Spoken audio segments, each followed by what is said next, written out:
ہاں ہاں، مسلم شریف کی حدیث بڑی رکت انگیز ہے میرے بھائیوں، میں نے اپنے کربلا والے ریسرچ پیپر میں بھی ڈالی ہے۔ صحیح مسلم میں کتاب الایمان چیپٹر میں 321 نمبر حدیث ہے، مجھے زبانی یاد ہے، اس پہ میرا کلپ بھی ہے، عمر بن عاص کی موت کے وقت گفتگو۔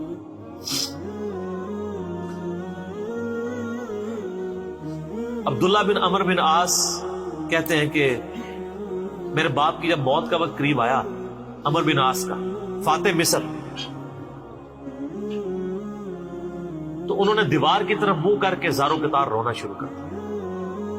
موت کا وقت قریب ہے، زارو قطار رو گئے۔ تو میں نے کہا ابا جان، آپ تو نبی اسلام کے اتنے مقرب تھے، آپ نے تو رومن امپائر کو گرایا، تو ان جنگوں میں یرموک میں آپ شامل تھے، آپ اللہ کے نبی کے صحابی ہیں، آپ کیوں رو رہے ہیں موت کے وقت؟ اور یہ بیٹا خود بھی صحابی ہے، عبداللہ بن عمر بن عاص، اور جلیل القدر صحابی ہے۔ تو پہلا جواب ہی انہوں نے اتنا زبردست دیا، انہوں نے کہا ہم اصحاب رسول کے نزدیک لا الہ الا اللہ محمد رسول اللہ کی گواہی سے بڑھ کے کوئی فضیلت نہیں ہوتی تھی۔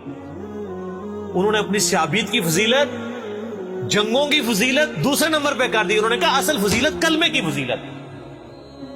ہائے ہائے، کیوں؟ اس کی برکت سے ہی تو باقی فضائل مل رہے ہیں، ایمان نہ ہو تو اعمال کہاں سے فائدہ دیں گے؟ تو پھر اس کے بعد انہوں نے اپنی زندگی کی سٹوری سنائی ہے سر، اشک بار آنکھوں سے سننے والی سٹوری، بڑی طویل حدیث ہے، مسلم شریف میں شروع میں آپ کو 321 نمبر کنٹینیوس نمبرنگ میں کتاب الایمان چیپٹر میں ملے گا۔ موت کا وقت قریب ہے، روح نکلنے والی ہے، اور وہ گفتگو کیا کر رہے ہیں؟ کہتے ہیں اے میرے بیٹے، میری زندگی میں 3 ادوار گزرے۔ ایک وہ دور تھا کہ میں اسلام کا بدترین مخالف تھا، اور میری زندگی کی سب سے بڑی خواہش تھی کہ رسول اللہ صلی اللہ علیہ وآلہ وسلم مجھے کہیں نظر آئے تو میں ان کو قتل کر دوں، اگر میں اس وقت مر جاتا تو سیدھا دوزخ میں جاتا۔ پھر اللہ تعالیٰ نے میرا سینہ اسلام کے لیے کھول دیا۔ صلح حدیبیہ کے بعد خالد ابن ولید اور عمر بن عاص اکٹھے مسلمان ہوئے، یہ انہوں نے عمر سیریز میں یہ فلمایا بھی ایسی۔ تو اللہ نے میرا سینہ اسلام کے لیے کھول دیا، اور میں نبی الاسلام کے پاس ایمان کے لیے قبول کرنے کے لیے حاضر ہوا۔ آپ علیہ السلام نے اپنا دایاں ہاتھ آگے بڑھایا، میں نے بھی اپنا دایاں ہاتھ آگے بڑھایا اور پھر پیچھے کھینچ لیا۔ تو نبی الاسلام فرمایا عمر کیا ہوا؟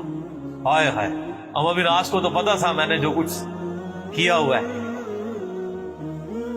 اور وہ واقعی پھر دل سے مسلمان ہونے آئے تھے، تبھی ان کو اپنے گناہوں کی فکر تھی۔ ان کا یا رسول اللہ پہلے مجھے گارنٹی دیں میرے پچھلی سارے اسلام کے خلاف کیے ہوئے کام معاف ہو گئے۔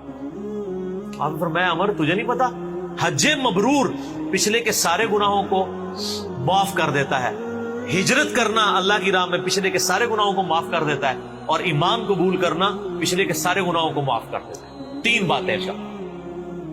کہتے ہیں میں نے ہاتھ میں ہاتھ دیا، ایمان قبول کیا،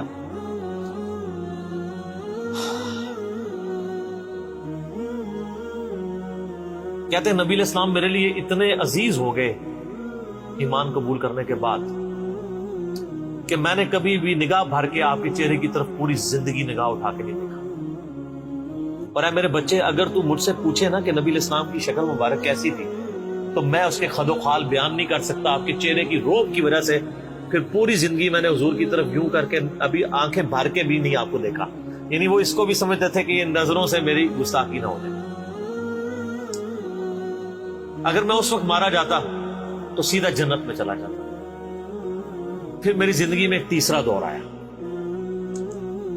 جب مجھ سے کچھ کام ایسے ہو گئے جو نہیں ہونے چاہیے۔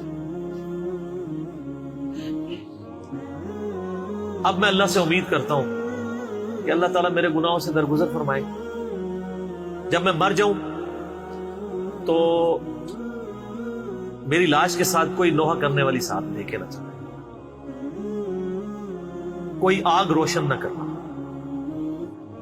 اور جب مجھے دفنا چکو تو میری قبر پہ پانی ڈال دینا، یعنی سنت ہے قبر پہ پانی چھڑکنا۔ اور قبر پہ دفنانے کے بعد میری قبر پہ اتنی دیر بیٹھے رہنا جتنی دیر ایک اونٹ کو نہر کر کے اس کا گوشت تقسیم کیا گیا۔ تاکہ میں اپنی قبر کے ساتھ مانوس ہو جاؤں اور اللہ کے آئے ہوئے مہمانوں کو جواب دوں. یعنی تمہاری قبر پہ بیٹھنے اور ذکر اذکار کرنے کی برکت سے مجھے قبر کے سوالات میں استقامت ملے. کیونکہ ابو داؤد میں حدیث ہے جب اپنے بھائی کو دفنا چکو تو اس پہ قبر پہ کھڑے ہو کے اس کی قبر کے سوالات کی استقامت کے لیے دعا کرو. تو عمرو بن عاص نے کہا کم از کم 2-2.5 گھنٹے یعنی اونٹ کو نہر کر کے گوشت تقسیم ہونا یہ میرے قبر پہ تم نے وقت گزارا. اور وہ کہتے ہیں یہ گفتگو کی اور پھر ان کی روح پرواز کر دی. اسی کا ایک طریق جو ہے وہ مسند احمد میں ہے, اس میں یہی سارے الفاظ ہیں. اس میں وہ کہتے ہیں میری زندگی میں جو تیسرا دور آیا نا, جب میں ایک بادشاہ سے جا ملا, معاویہ ابن ابی سفیان سے, وہ جو انہوں نے جنگ صفین حضرت علی کے خلاف لڑی تھی نا. سر موت کے وقت تو انسان کو اپنی غلطیاں یاد آ جاتی ہیں نا, جو مرضی ہو. تو وہ کہتے ہیں کہ میں ایک بادشاہ سے جا ملا, پھر مجھ سے وہ کچھ ہوا کہ میں اللہ سے امید کرتا ہوں اللہ مجھے معاف کرے. پھر ایک اور طریقہ ہے مسند احمد کا, اس میں بھی یہ سارے الفاظ ہیں مسلم والے. اس میں الفاظ یہ ہیں پھر کہ وہ کہتے ہیں کہ افسوس اللہ نے جن کاموں کا مجھے حکم دیا تھا ان کی نافرمانی میں کرتا رہا, اور جن چیزوں سے اللہ تعالیٰ نے روکا تھا وہ کام مجھ سے ہوتے رہے. یہ ان کی عاجزی تھی, ہماری حقیقت ہے. اور کہتے ہیں میرے بچے, نبی علیہ السلام نے مجھے کئی جنگوں کے موقع کے اوپر مجھے عمارت بھی میرے سپرد کی, لیکن مجھے یہ دل سے یقین نہیں ہے کہ نبی علیہ السلام واقعی مجھ سے محبت کرتے تھے یا میری تالیف قلب کے لیے کرتے تھے. اور جو میں نے بتایا نا صحیح مسلم میں, مؤلفۃ القلوب, جن کو ایمان پہ پکا کرنے کے لیے کچھ پوسٹ دے دی, کچھ مال دے دیا, کچھ جانور دے دیے. تو عمرو بن عاص موت کے وقت کہتے ہیں کہ مجھے یہ یقین نہیں ہے کہ نبی علیہ السلام مجھ سے دل سے محبت کرتے تھے یا مجھے ایمان پہ قائم رکھنے کے لیے میری دل جوئی فرمایا کرتے تھے. لیکن میرے بچے 2 بندے ایسے ہیں جن کے بارے میں حلفیہ کہتا ہوں کہ اللہ کے نبی ان سے دل سے محبت کرتے تھے. ایک ابن سمیہ عمار ابن یاسر, عمار کو تو قتل کیا ہوا تھا نا صفین میں, قتل عمار تو پیچھا کرتا ہے نا پھر موت تک.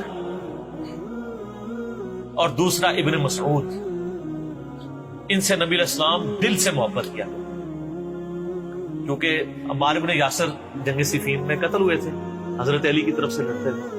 اور بخاری مسلم کی اس حدیث کے راوی خود عبداللہ بن عمرو بن عاص اور عمرو بن عاص بھی ہے کہ عمار کو ایک باغی جماعت قتل کرے گی, عمار ان کو اللہ اور جنت کی طرف بلائے گا اور وہ جماعت دوزخ کی طرف بلائے گی. بال میں نے جب سے یہ حدیثیں پڑھی ہیں, میں نے ساری حدیثیں اپنے کربلا والے ریسرچ پیپر میں ڈالی ہوئی ہیں.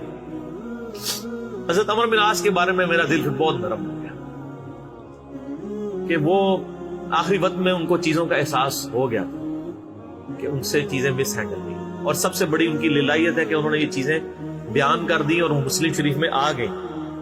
اور ہمیں ایک تو ہمارے اس مقدمے کو بھی تقویت ہوئی کہ ان سے چیزیں مس ہینڈل ہوئی, دوسرا ان کے بارے میں ہمارے دل میں اب میل نہیں ہے کہ انہوں نے اپنی اس غلطی کا اعتراف کر لیا. اور ظاہر ہے اللہ تعالیٰ مرنے سے پہلے ان لوگوں کو توفیق دے دیتا ہے. ان کی نیکیاں ان کے گناہوں پر یقیناً بھاری تھیں, اللہ تعالیٰ نے ان کی غلطیاں جو ہیں ان کے گناہوں کے صدقے معاف کر دی. ہم اللہ سے امید کرتے ہیں اور ان کے لیے خیر کی دعا کرتے ہیں, اور اللہ تعالیٰ سے دعا کرتے ہیں کہ اللہ تعالیٰ ہمیں بھی اپنی موت سے پہلے قبر و آخرت کی تیاری کرنے کی توفیق عطا فرمائے. اللہ تعالیٰ سے دعا ہے جو حق بات میں نے کہی اللہ تعالیٰ ہمارے دلوں میں راسخ فرما دے. اگر جذبات میں میرے منہ سے کوئی غلط بات نکل گئی تو اللہ تعالیٰ ہمارے دلوں سے دور کر دے, ہمیں معاف بھی فرما دے.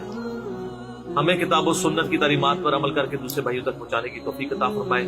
سبحانک اللہم و بحمدک, اشہد ان لا الہ الا انت, استغفرک و اتوب الیک, وما علینا الا البلاغ المبین. جزاکم اللہ.